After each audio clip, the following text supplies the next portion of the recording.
અને આગ જેવી કોઈ પણ આપત્તિના સમયે શાળાના વિદ્યાર્થીઓ, શિક્ષકો અને વાલીઓમાં આપત્તિ વ્યવસ્થાપન અંગે જાગૃતિ કેળવાય તે હેતુથી સાવચેતી અને સલામતીની સાથોસાથ સ્વચ્છતાના પાલન બાબતે મુખ્યમંત્રી ભૂપેન્દ્રભાઈ પટેલે આપ્યું પ્રેરક માર્ગદર્શન। આપણે ત્યાં કહેવત છે કે સાવચેતી એ જ સલામતી।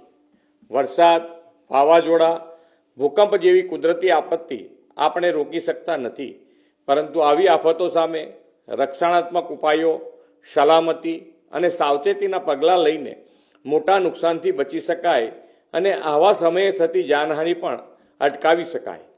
બિપરજોય વાવાઝોડા સામે ગુજરાતે કરેલી પૂર્વ તૈયારીઓ એનું ઉત્તમ ઉદાહરણ છે। આપત્તિ સામે સલામતીનું ઘડતર બાળકોમાં નાનપણથી જ એટલે કે શાળા કક્ષાએથી જ થાય તો સલામતી એ જ સાવચેતી એ સહજ સ્વભાવ બની જાય।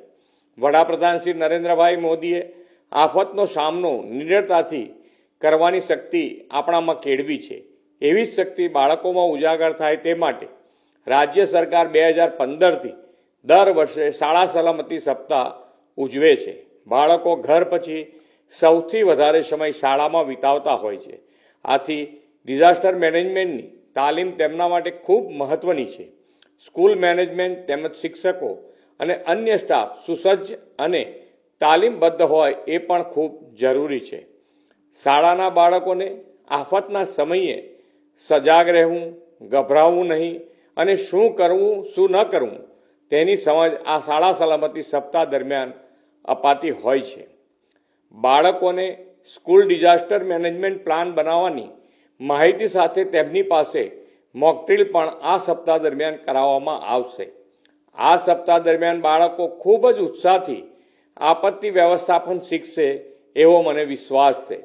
બાળકો આપત્તિ વ્યવસ્થાપનની સાથે સાથે સ્વચ્છતા માટે પણ જાગૃત થાય તે જરૂરી છે, કારણ કે કુદરતી આફતો પછી ગંદકી એ સૌથી મોટો પ્રશ્ન હોય છે।